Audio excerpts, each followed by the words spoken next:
Hi friends, please subscribe to Amravati Media and press the bell icon for more latest updates.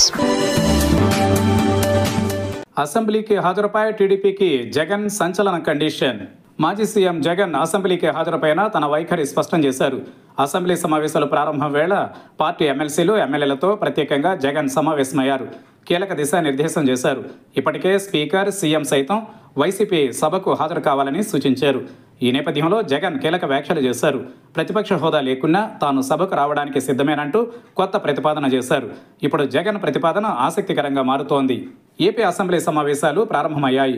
ఈ నెల 27వ తేదీ వరకు సభ నిర్వహణపైన BAC నిర్ణయం తీసుకుంది. కాగా మండలికి హాజరవుతున్న వైసీపీ అటు అసెంబ్లీకి గైర్హాజరవుతోంది. దీనిపై విమర్శలు వెల్లువెత్తుతున్నాయి. సభకు హాజరు కాకుండా ఎమ్మెల్యేలు జీతాలు తీసుకుంటున్నారనే చర్చ జరుగుతోంది. ఈ సమయంలో పార్టీ ఎమ్మెల్సీలు ఎమ్మెల్యేలతో మాజీ సీఎం జగన్ సమావేశమయ్యారు. శాసనసభ మండలిలో పార్టీ వ్యూహాలపై కీలక వ్యాఖ్యలు చేశారు. సభలో మాట్లాడేందుకు తగిన సమయం ఇస్తే సభకు వస్తానని, ప్రతిపక్ష హోదా లేకపోయినా సభలో మాట్లాడేందుకు అవకాశం కల్పించాలని వ్యాఖ్యానించారు. సభలోని ఎమ్మెల్యేలందరితో పాటు సమయం ఇస్తామంటున్నారని చెప్పుకొచ్చారు. ఒక ఎమ్మెల్యేకు ఇచ్చినంత సమయం మాత్రమే ఇస్తామని చెబుతున్నారని, అలా అయితే ప్రజా సమస్యలను సవివరంగా ఎలా చెప్పగలమంటూ జగన్ వ్యాఖ్యానించారు. సభలో అధికార కూటమి కాకుండా వైసీపీ మాత్రమే ప్రతిపక్షంగా ఉందని జగన్ గుర్తు చేశారు.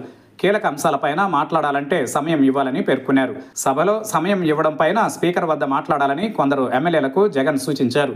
మీరు వెళ్లి స్పీకర్ని కలిసి అడగండి, ఆయన తగిన సమయం ఇస్తామంటూ హామీ ఇస్తే రేపే సభకు వస్తాను, ప్రతిపక్ష హోదా ఇవ్వకపోయినా పర్వాలేదు, సమయం ఇవ్వమని కోరండి అంటూ సూచించారు. ప్రజా సమస్యలను లోతుగా వివరించేందుకు అసెంబ్లీలో సరైన అవకాశం లేకపోవడం వల్లే ప్రెస్ మీట్లు పెట్టి మాట్లాడుతున్నట్లు జగన్ తెలిపారు.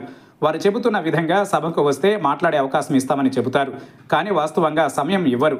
అందుకే ఇక్కడ మీడియా వేదికగా ప్రభుత్వ వైఫల్యాలను ఎండగట్టాలని నిర్ణయించామని చెప్పారు.